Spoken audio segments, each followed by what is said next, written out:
एक बार शहंशाह अकबर के दरबार में बहुत ही अजीब मुकदमा आया, जिसने सभी को सोचने पर मजबूर कर दिया।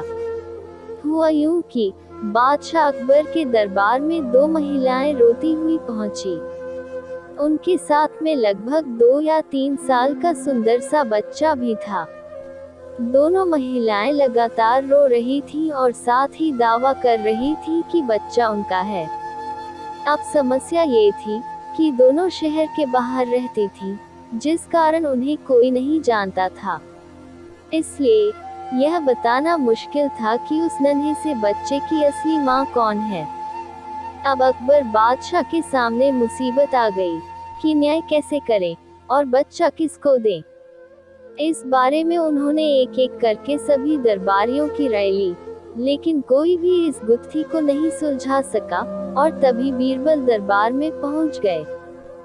बीरबल को देखकर बादशाह अकबर की आंखों में मानो चमक आ गई हो। बीरबल के आते ही अकबर ने इस समस्या के बारे में उन्हें बताया। अकबर ने बीरबल से कहा कि अब तुम ही इस समस्या का समाधान करो। बीरबल कुछ सोचते रहे और फिर जल्लाद को बुलाने के लिए कहा। जल्लाद के आते ही बीरबल ने बच्चे को एक जगह बैठा दिया और कहा, एक काम करते हैं, इस बच्चे के 2 टुकड़े कर देते हैं। एक एक टुकड़ा दोनों माँओं को दे देंगे। अगर इन दोनों महिलाओं में से किसी एक को यह बात मंजूर नहीं है, तो जल्लाद उस महिला के 2 टुकड़े कर देगा। यह बात सुनते ही उनमें से एक महिला बच्चे के टुकड़े करने की बात मान गई और बोली कि उसे आदेश मंजूर है। वह बच्चे के टुकड़े को लेकर चली जाएगी, लेकिन दूसरी महिला बिलक बिलक कर रोने लगी और बोलने लगी, मुझे बच्चा नहीं चाहिए, मेरे 2 टुकड़े कर दो, लेकिन बच्चे को मत काटो।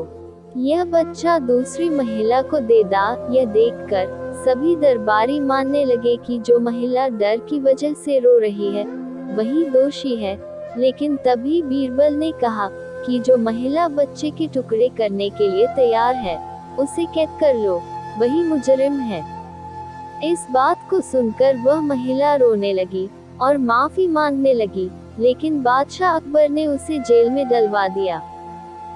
बाद में अकबर ने बीरबल से पूछा कि तुमको कैसे पता चला कि असली माँ कौन है।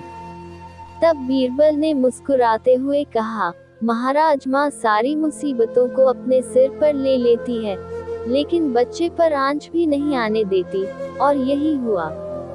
इससे पता चल गया कि असली माँ वह है जो खुद के टुकड़े करवाने के लिए तैयार है, लेकिन बच्चे के नहीं। बीरबल की बात सुनकर बादशाह अकबर एक बार फिर बीरबल की बुद्धि के कायल हो गए। कहानी से सीख, हमें कभी भी किसी दूसरे की चीज पर अपना हक नहीं जताना चाहिए। साथ ही हमेशा सच्चाई की ही जीत होती है और समझदारी से काम लेने पर हर समस्या का हल निकल आता है। इसी तरह के अच्छी और मजेदार कहानी सुनने के लिए चैनल को सब्सक्राइब कर लीजिए और बेल आइकन को ऑल पे प्रेस करना ना भूलें। हम आपके लिए अच्छी कहानी लेकर आते रहते हैं।